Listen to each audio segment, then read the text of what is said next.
Good morning. Hi, me again. Um, uh, I'm sorry. I never know how to start these things. So first of all, you'll notice in our okay, I got an email. That's fun. That's always just fantastic. Um, so it blurred out the screen and right there. Anyways, so we discovered that we can only do like 15-minute videos or something to upload it with the YouTube app on the iPad because our internet is like so stupidly slow for DSL that the upload speed would have taken 3 hours for a 19-minute video, which kind of sucked doing it for my laptop. So these will be short, and that's about it on that. Anyways, as you can tell from my shirt and my bracelet and tattoos, I'm a fan of Doctor Who, big fan. And my husband, for Christmas, my husband found something that I'm going to share with you guys. As soon as I pick it up gently without wrecking anything. Pardon my disappearance from the camera. It's on the floor. But he got me, as soon as I do this, he got me this. This is an empty box because I've already put it together, but I thought I'd show you the box. Doctor Who Legos from Toys R Us. And which is really exciting to me. And it didn't look like a whole lot when it came in the packages. I was like, oh, this shouldn't take very long. I was wrong. It took me 6 hours. Six hours. And what you get is the TARDIS, which opens, and I'll show you that. Get to that in a minute. And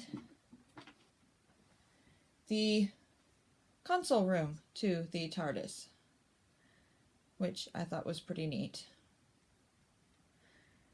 And I don't know if you can see all of the little tiny, like these are little tiny individual, oh, it spins, so it's kind of loose, individual little one-piece things that my fingers, I have carpal tunnel, so it was like kind of hard. And see, it goes all the way through, so you can see this blue here. The blue of this is all the way down here.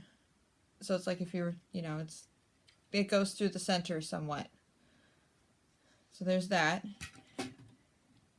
And if you take off the top of the TARDIS, because it won't open without it, without you taking the top off, and you look inside, and these flip up.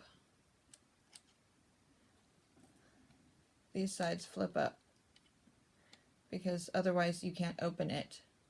And now this is the front, but when you open it, it opens from the back side because you're supposed to be looking towards the door, which is right there. And then, if you want to get that whole illusion of everything's bigger on the inside, which is what the whole premise of Doctor Who kind of thing is, it's a little slot right there. And then on the console room, there's this thing here, and it slides together like that and becomes a playset. And you can just stand it like that. And then, hey, look, the TARDIS is bigger on the inside. That is that. I took it apart very gently because it took me 6 hours to put it together. You think I'm going to want to take it apart again. But one of the figures will fit right here if you want to put one of the figures in. There's 6 figures that came with it. I'll show you those in a minute after I close the TARDIS and put that down. I mean, there's so many.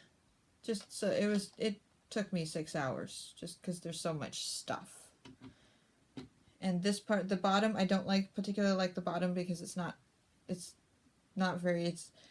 You've got these are not attached to the rest of the time. I mean, it is, but it's not. Most of it's built on this plate here.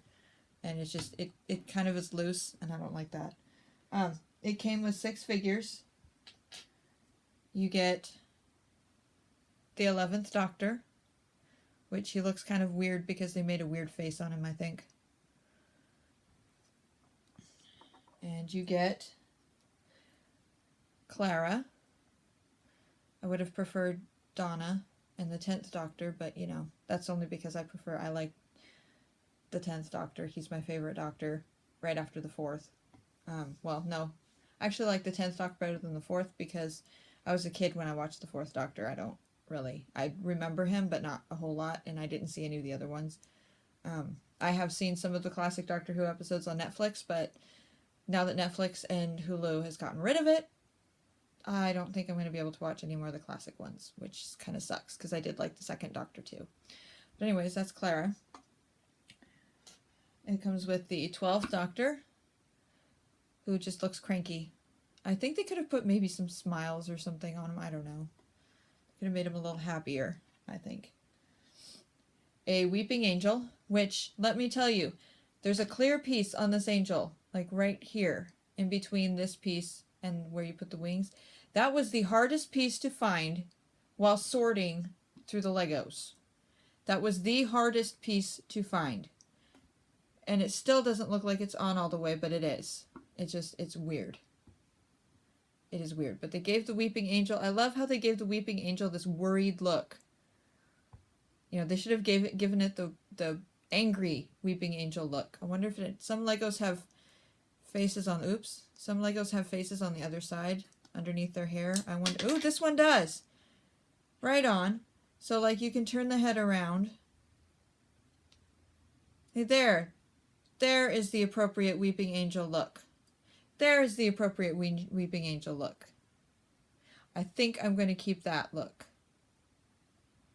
Because that is the classic weeping angel look. I mean, other than the hands over the face. But they aren't generally, you know, looking pleasant like that other face was. And then 2 Daleks, which I suppose look Dalek-ish. I mean, better than I would have expected. But still, you know, it's kind of squarish. But with all these little tiny pieces, hunting for all these little tiny pieces, this is why it took me 6 hours. Like, the instruction book, this is the instruction book. It's like really thick. And it's not very, I like to do things by color. I like to find pieces by color. And it was hard to tell, I think. There's Peter Capaldi. And then there's the description of the Lego pieces. There's Peter Capaldi. Oh, and Clara. Jenna Coleman, of whom I miss. I haven't gotten to see her final episode, the Hellbent, which is sad. And then, because they'd have it in different languages. And this one would be this is the Spanish one. They have it in English, then in French, then in Spanish. Introducing the characters and stuff. And then I think, I don't want to rip the... And then a picture of a Lego guy telling you to sort the pieces out because they're in a big pile. This is what I used. I did not go down to step 3 and 4. Or step 3 anyway. I skipped step 3 and went right from 2 to 4, which was a little bit difficult. Which is probably why it took me 6 hours. And then you just have the instructions on how to build the different things. Like, the console was the hardest, I think. And I'm not showing this to you very well, because there's a nice glare from the light bulb. But the console room was the hardest. You know, all of this different centerpiece, and then you get to this, then you get to these panels. The instructions for these panels, and then that's these here. This was ridiculously harder than it should have been, I think. Ridiculously harder than it should have been.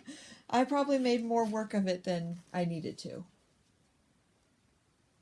And then you know, you get done with all that and you move on to the TARDIS. And see, you can see, sort of, not very well, but how the bottom is just not attached very well. I just don't think the bottom's attached very well, and that's just my personal thing, that you got to build up on this TARDIS, and then, you know, you're done, and then they give you credits, apparently, for something. Let me see what these are. You see, there it is. That's what it's supposed to, you know, there's your play set when you're done, and you play with, I don't play with them. They are displayed in my bedroom. Somebody named Andrew Clark apparently submitted the project, you know, to Lego, which is really neat. This just tells you how the Doctor Who Legos, the story of getting the Doctor Who Legos, which I think is really neat, because we have Star Wars Legos, we don't have Star Trek. We have Star Wars Legos, Harry Potter Legos, all those kind of Legos, and it's about time they got Doctor Who Legos. Alrighty, well, oh, and extra pieces. You know, my husband thought, well, maybe you were running out, or maybe you missed spots, but I don't think I did. I think these are just extra pieces. And they are in my daughter's old fluoride bottle, one of her many old fluoride bottles. They did send a fez with the 11th Doctor, which I found was amusing. It does not go on his head. It does if you take off his hair, which is just kind of creepy, so I don't take off his hair. I just put it in the extra piece, but there's his fez. I think it's supposed to be his fez anyway. I don't know. There were no instructions for it, so. Alright, well, that is the Lego Doctor Who. I like it. It's cute. I will never take it apart. It will always be on display in my room, because 6 hours. 6 hours. And a lot of hand cramps later. Because my hands, I have tendonitis and carpal tunnel, so. Anyway, that's all I have for you today. If you like this video, please click like and subscribe. And if you have any comments about the Legos, feel free to leave them. Thank you very much. Have a good day. Bye. Talk to you later.